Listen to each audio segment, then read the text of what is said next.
अल्हम्दुलिल्लाहि रब्बिल आलमीन। औज़ु बिल्लाहि शमील अलीम मिनश शैतानिर रजीम। बिस्मिल्लाहिर रहमानिर रहीम। भाई आज हम बात करेंगे कि भाई हम देख रहे थे मौलाना तारिक जमील साहब की तफसीर कुल्लु नफ्सिन जायकातु मौत। तो इसकी तफसीर में वो कह रहे थे भाई पहले जिब्रील अलैहिस्सलातु वस्सलाम से कहा जाएगा भाई तू भी मर जा, मिकाईल अलैहिस्सलातु वस्सलाम से कहा जाएगा तू भी मर जा, असराफील अलैहिस्सलातु वस्सलाम से अल्लाह कहेंगे कि तू भी मर जा, मौत का फरिश्ता उसको कहेगा भाई तू भी मर जा, तो सब मर जाएंगे। ये बिल्कुल रॉन्ग नंबर तफसीर है, ठीक है ना। ऐसे अल्लाह ताला नहीं कहेंगे किसी से कि भाई तू भी मर जा, बल्कि असल जो बात है उसको आपने अभी समझने की कोशिश नहीं की, और की है तो समझे नहीं। दरअसल मामला ये जब जंग स्टार्ट हुई ना इंसान की और शैतान की, तो उसके दो हिस्से हुए थे।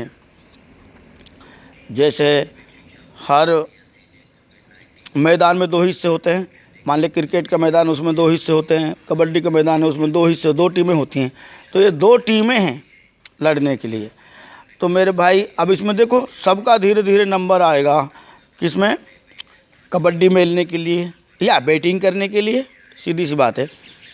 तो मेरे भाई जितनी भी मखलूक हैं, जितनी भी मखलूक अल्लाह के यहाँ है, सबका ये जंग है, ये ध्यान रहे। हिस्से दो हुए, एक ईमान वाले और एक शैतान। जिन्होंने इंसान को अशरफुल माना वह ईमान वाले, जिन्होंने इंसान को अशरफुल नहीं माना वह काफिर। सीधी बात है। मखलूकों में ऐसा नहीं है कि भाई इंसान का जंग नहीं है, ये ध्यान रहे। ये तो इंसानियत और शैतानियत की टक्कर है। वल जिन्नी वल इंसी इला आबिदून, जो भी है ना। तो मेरे भाई सब ने अपना अपना जोर करा, सबकी सफातें तमाम फरिश्तों की, जिसमें जिब्रील अलैहिस्सलाम का नंबर भी आया। जब आप सल्लल्लाहु अलैहि वसल्लम आए, आप सल्लल्लाहु अलैहि वसल्लम के ऊपर जिब्रील अलैहिस्सलाम की सफात है, ये ध्यान रहे। हाँ ये सही है कि जो है मौत वाला फरिश्ता है जिसने भी कबड्डी मेली और उसकी भी सफात हुई, और असराफील अलैहिस्सलाम की भी सफात हुई। कुल मिलाकर सबकी सफात हुई, कोई नहीं बचा। अब रही बात अल्लाह के अर्श को, तमाम कायनात और मखलूक़ात को कोई ना कोई ईमान वाला चलाता है, ये ध्यान रहे, वो डांटता है।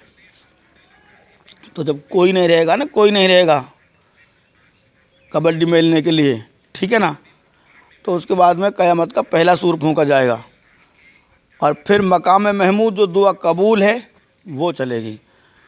मकाम महमूद भी जनाब मोहम्मद रसूलुल्लाह सल्लल्लाहु अलैहि वसल्लम और दाऊद नबी अलैहिस्सलातु वस्सलाम की है, ये ध्यान रहे। फिर मकाम महमूद में भी कोई नहीं रहेगा मैदान में, मकाम महमूद वाले भी सबकी सब बात हो जाएगी, है ना। तो फिर अल्लाह ताला कहेंगे अब मेरा पहलवान लड़ेगा, मरियम का बेटा ईसा सब कुछ को संभालेगा। और जब यहाँ कोई नहीं बचेगा, मेरी बात सुनो, यहाँ भी कोई नहीं बचेगा तो पहला सूर फूंक दिया जाएगा। फिर मरियम के बेटे ईसा शयातीनों से लड़ेंगे, तो सारी कायनात का पावर अल्लाह ताला जो है ईसा के लिए दे देंगे, ये ध्यान रहे। और फिर ईसा इनको ठोकेगा ठोकेगा ठोकेगा, ठोकता रहेगा, कोई नहीं बचेगा, ठीक है ना। और ये चक्रव्यूह है, मैं आपको समझाता हूँ, थोड़ी समझाने की कोशिश करता हूँ। कैसा चक्रव्यूह है? जैसे शयातीनों ने पानी पे कब्जा किया, तो पानी पे कब्जा किया तो इस पानी का एक चक्रव्यूह बन गया। कैसे चक्रव्यूह बना? इसमें जो शयातीन हैं सबका हाथ लगा हुआ है चारों तरफ से, जिसमें मौत भी, हवा भी, पानी भी, मिट्टी भी, सब इनके पास, सबका इनका कब्जा है। तो सारे जो शयातीन हैं उनका एक एक हाथ लगा हुआ है, तो गोला बना रखा है। ऐसे ही जो यहाँ के अभिनंग हैं, मिट्टी, पानी, सूरज, चाँद, ये समझ लो जिसकी पूजा होती है अल्लाह के अलावा, वो सब शयातीनों की कैद में हैं, ठीक है ना। अल्लाह के अलावा जिसकी पूजा होती है वो समझ लो शयातीन की कैद में हैं, ये ध्यान रहे। और जो अल्लाह के अलावा पूजा करते हैं वो भी शयातीन के कैदी हैं, ये ध्यान रहे। पूजा देवों की होती है, इंसान की नहीं होती है, ध्यान रहे। तो मेरे भाई ऐसा नहीं है जैसा आपने कह दिया कि जिब्रील अलैहिस्सलाम तू मर जा, असराफील अलैहिस्सलाम से अल्लाह कहेगा भाई तू मर जा, ऐसा नहीं है, बल्कि वो कबड्डी खेलने के लिए आएंगे, सफ़ात करेंगे।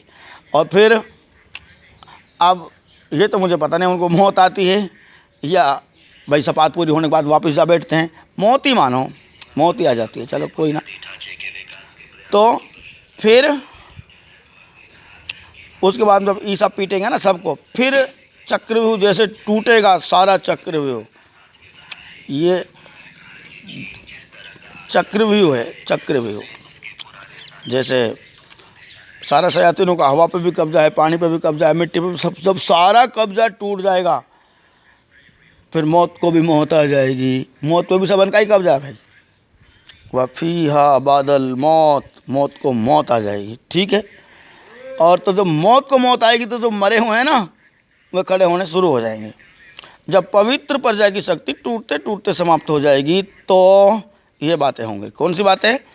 जो ज़मीन के अंदर सोए हुए हैं वो उठ खड़े होंगे, ठीक है बाबू। तो हसर शुरू हो जाएगा, ये समझ लो। खड़े हो जाएंगे तो भाई हसर शुरू हो जाएगा ना। फिर इनको तपा निखार के सफ़े लगाई जाएंगी।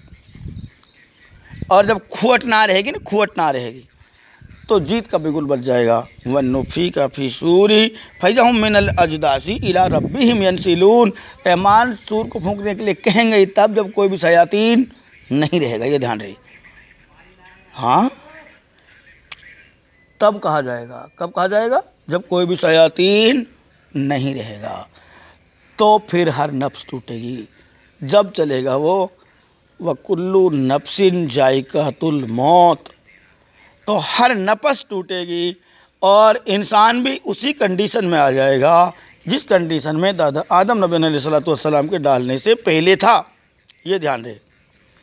और अल्लाह के 18,000 मखलूक जो ऊपर उस कंडीशन में रहती है। और यहाँ ऐसा नहीं है कि कुत्ते की योनि ख़त्म नहीं होगी, कुत्ते के भी नफस जो थोड़ी सारी नफस टूट जाएगी। कुत्ता बिल्ली जितनी भी जिया जोन है, जोन जो हैं, योनियाँ जो हैं, सब टूट जाएंगी। ये नफ्स है। और इंसान उसी कंडीशन में हो जाएगा जिस कंडीशन में दादा आदम नबी अलैहिस्सलाम के रखने से पहले था। और फिर उनको अमलों की ताकत होगी, उन अमलों की ताकत से फिर इसरा यहाँ पूरा हो जाएगा, ये ध्यान रहे। फिर क्या चलेगा? मेराज, फिर अल्लाह की तरफ जाना है। पुले सिराज जो डला हुआ है, फिर जन्नत की तरफ जाना है, ये ध्यान रहे। और फिर जन्नत में जाने के बाद अल्लाह ताला के दीदार होंगे, वो एक अलग बात है। तो मेरो कहना का मतलब ये, ज़कात खा के खाली पीली में भाषण मत देवा। अल्हम्दुलिल्लाहि रब्बिल आलमीन।